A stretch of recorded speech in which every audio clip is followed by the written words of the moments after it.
दोस्तों, आज हम पहुंच चुके हैं एक ऐसे देश में जहां के समुद्री किनारे किसी भी व्यक्ति का दिल जीत सकते हैं, क्योंकि यहाँ नज़ारे ही कुछ ऐसे देखने को मिलते हैं। इसके अलावा जिस तरह हमारे देश भारत में लोग क्रिकेट के दीवाने हैं, ठीक उसी तरह यहाँ के लोग फुटबॉल के पीछे पागल हैं। हाल ही में यहाँ कुछ ऐसे कानून लागू किए गए हैं जिन्हें सुनकर हम भी हैरान रह गए। जैसे कि यहाँ लड़का लड़का और लड़की लड़की कानूनी रूप से शादी कर सकते हैं। इसी के साथ मैरिजुआना ड्रग को भी यहाँ पर कानूनी रूप से मान्यता दे दी गई है। इस देश में कई सुंदर पार्क और नेचुरल रिजर्व मौजूद हैं, जिससे यहाँ की वाइल्ड लाइफ काफी खास बन जाती है। साथ ही साथ यहाँ की महिलाओं को देह व्यापार करने की भी कानूनी रूप से आजादी दी जाती है। देश का इतिहास, संस्कृति और यहाँ मिलने वाली मौज मस्ती की वजह से हर साल इतने टूरिस्ट यहाँ पर पहुंचते हैं कि जितनी यहाँ पर आबादी भी नहीं है। दोस्तों, ये मजेदार देश है उरुग्वे।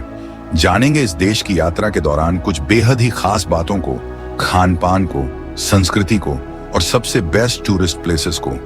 तो बने रहें हमारे साथ इस सफर में। लेकिन उससे पहले, अगर आपको यह देश पसंद आए और हमारा ट्रैवल व्लॉग अच्छा लगे तो वीडियो को एक लाइक कर चैनल को सब्सक्राइब जरूर कर लेना। उरुग्वे दक्षिण अमेरिका का एक देश है जो ज्यादा बड़ा नहीं है। यह केवल 1752 वर्ग किलोमीटर में फैला हुआ है, जो कि एरिया के लिहाज से दुनिया का 90वां बड़ा देश बनता है। हालांकि यह छोटा है, लेकिन यहाँ आबादी भी कम है।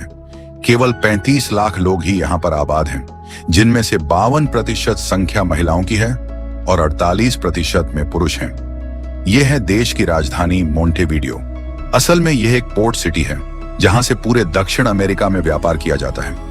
इसीलिए यह आर्थिक रूप से काफी मजबूत मानी जाती है। इस शहर को 1724 में स्पेन के एक ब्रिगेडियर ने बसाया था, क्योंकि उस समय पुर्तगाल और स्पेन के बीच हालात ठीक नहीं थे और इसी वजह से हालात को कंट्रोल करने के लिए सबसे पहले इस शहर को मिलिट्री बेस की तरह इस्तेमाल किया गया था।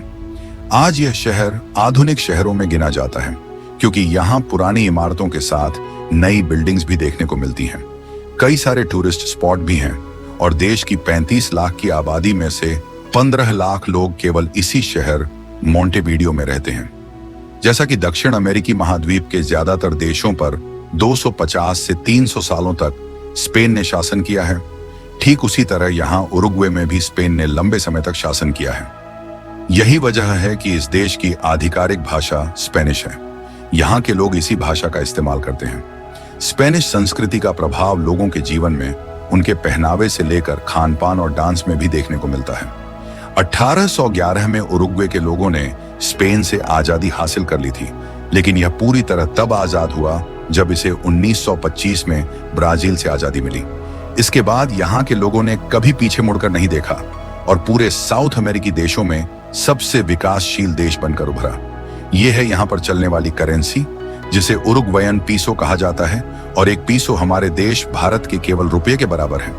यह है मोंटेवीडियो की ओल्ड सिटी, जिसे सिवदाद विहा कहा जाता है। यह वही जगह है जहां इस शहर को पहली बार बसाया गया था। यहाँ खड़ी सैकड़ों साल पुरानी इमारतें बहुत सी कहानियां बताती हैं। यहीं पर प्लाजा इंडिपेंडेंसिया है, जो देश की आजादी को दर्शाता है। सड़कों पर छोटे छोटे स्टॉल हमें यहाँ देखने को मिलते हैं, जहां पर आर्ट क्राफ्ट, मैग्नेट्स, पेंटिंग और देश की संस्कृति के बारे में गहराई से पता चलता है।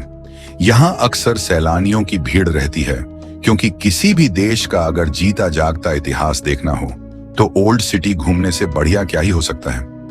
उरुग्वे के लोग काफी ज्यादा पढ़े लिखे होते हैं और यहाँ की लिटरेसी रेट 99% है, यानी यहाँ का हर इंसान पढ़ा लिखा है। इसके पीछे की वजह है कि शिक्षा न केवल यहाँ पर मुफ्त है, बल्कि उच्च स्तर की भी है। हर बच्चे को लैपटॉप मुफ्त में दिया जाता है, जिससे विद्यार्थियों का मन पढ़ने में अपने आप ही लग जाता है, और इंटरनेट भी फ्री दिया जाता है। शायद इसी वजह से विंड पावर टेक्नोलॉजी के क्षेत्र में इस देश ने अहम योगदान दिया है। यहाँ पर दुनिया के सबसे एडवांस्ड विंड टर्बाइन और सोलर सिस्टम बनाए जाते हैं और उन्हें इस्तेमाल किया जाता है। खेती को आसान बनाने के लिए कई तरह की ड्रोन टेक्नोलॉजी भी इजाद की गई है। पढ़ाई के साथ साथ उरुग्वे के लोग खेलकूद में भी किसी से पीछे नहीं हैं, और यहाँ की फुटबॉल टीम दुनिया की सबसे अच्छी फुटबॉल टीमों में से एक है। यहाँ के लोग कभी भी अपने देश की टीम का मैच देखना नहीं भूलते, और अगर टीम जीत गई तो मानो सड़क पर किसी त्योहार का माहौल हो जाता है। ज्यादातर साउथ अमेरिकन देशों में हर साल कार्निवल नाम से एक त्योहार मनाया जाता है। ठीक इसी तरह यहाँ उरुग्वे में भी हर साल जनवरी और फरवरी के महीने में इस त्योहार का आयोजन किया जाता है, जो पूरे 40 दिनों तक मनाया जाता है और फिर 40 दिनों तक यहाँ के लोगों को राष्ट्रीय छुट्टी भी दी जाती है। इसमें सबसे ज्यादा धूमधाम राजधानी मोंटेविडियो में देखने को मिलती है। यह कार्निवल उरुग्वे की संस्कृति का एक अहम हिस्सा है। इसमें यहाँ की संस्कृति, म्यूजिक, डांस और खान-पान देखने को मिलता है। लोग सड़कों पर भारी संख्या में जश्न मनाते हैं, रंग बिरंगे कपड़े, मास्क और हैट लगाते हैं। चारों तरफ केवल मौज मस्ती और खुशी का माहौल रहता है। न केवल उरुग्वे बल्कि विदेशों से भी लोग इस कार्निवल में शामिल होने आते हैं। उरुग्वे दुनिया के उन देशों में गिना जाता है जहां के बहुत सारे लोग किसी भी धर्म पर यकीन नहीं रखते। आबादी का 40% हिस्सा यहाँ पर नास्तिक है, 50% में ईसाई धर्म को मानने वाले हैं और 10% में अन्य धर्मों के लोग यहाँ पर रहते हैं। इस देश के राष्ट्रपति के बारे में एक ऐसी बात हमें जानने को मिली जिसे जानकर हम भी पूरी तरह से चौंक गए। 2015 से पहले यहाँ के पूर्व राष्ट्रपति जोस म्यूजिका थे। ये एक ऐसे नेता थे जिन्हें दुनिया का सबसे गरीब नेता माना जाता है। 2015 में उन्होंने राष्ट्रपति के पद से इस्तीफा दे दिया था। उन्होंने हमेशा फकीरों की तरह अपना जीवन बिताया। राष्ट्रपति भवन के बदले अपने 2 कमरे वाले एक छोटे से मकान में रहे। सुरक्षा के नाम पर उन्होंने केवल 2 पुलिसकर्मी ही रखे। इसके अलावा उनकी जितनी भी तनख्वाह थी, उनके पास जितना भी पैसा था, उसका 90% हिस्सा उन्होंने गरीबों में और अपने देश में अच्छे कामों के लिए दान कर दिया था। यह देश सबसे ज्यादा पैसा 3 चीजों से कमाता है। एक, कृषि और पशुपालन से, दूसरा प्रोडक्शन से और तीसरा टूरिज्म इंडस्ट्री से।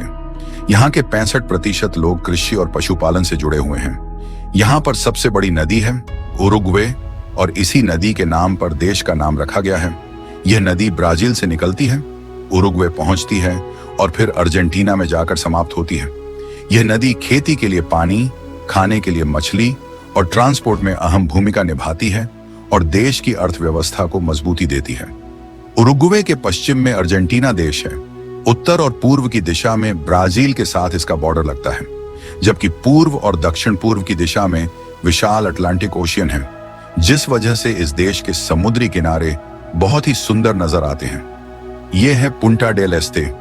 यह देश का सबसे प्रसिद्ध समुद्री किनारा है। यहाँ लाखों सैलानी हर साल आते हैं। इस बीच के किनारे कई रेस्टोरेंट्स और कैफे की भरमार है। सर्दियों में तो यहाँ माहौल शांत रहता है, लेकिन गर्मियों के आते ही यहाँ चारों तरफ चहल पहल और भारी भीड़ देखने को मिलती है।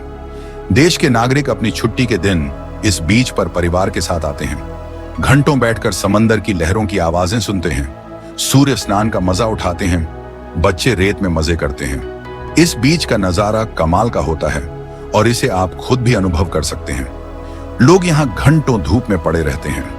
कोई फुटबॉल खेलता हुआ दिखाई देता है तो कई महिलाएं फोटो खिंचवा रही होती हैं, तो बहुत सारे लोग आराम से पीछे बैठकर इस जीवंत माहौल का आनंद लेते हैं। उरुग्वे साउथ अमेरिका का पहला ऐसा देश बना था जिसने सेम सेक्स मैरिज यानी कि लड़का लड़का और लड़की लड़की की शादी को स्वीकार किया था।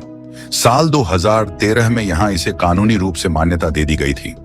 क्योंकि यह देश आबादी के हिसाब से काफी छोटा है, यहाँ पर शिक्षा मुफ्त है, लोग पढ़े लिखे हैं और स्वास्थ्य सेवाएं सभी को आसानी से मिल जाती हैं। इस वजह से यहाँ के लोग अपना जीवन उच्च गुणवत्ता के साथ बिताते हैं। वहीं यहाँ की प्राकृतिक हरियाली हवा को साफ और शुद्ध रखती है।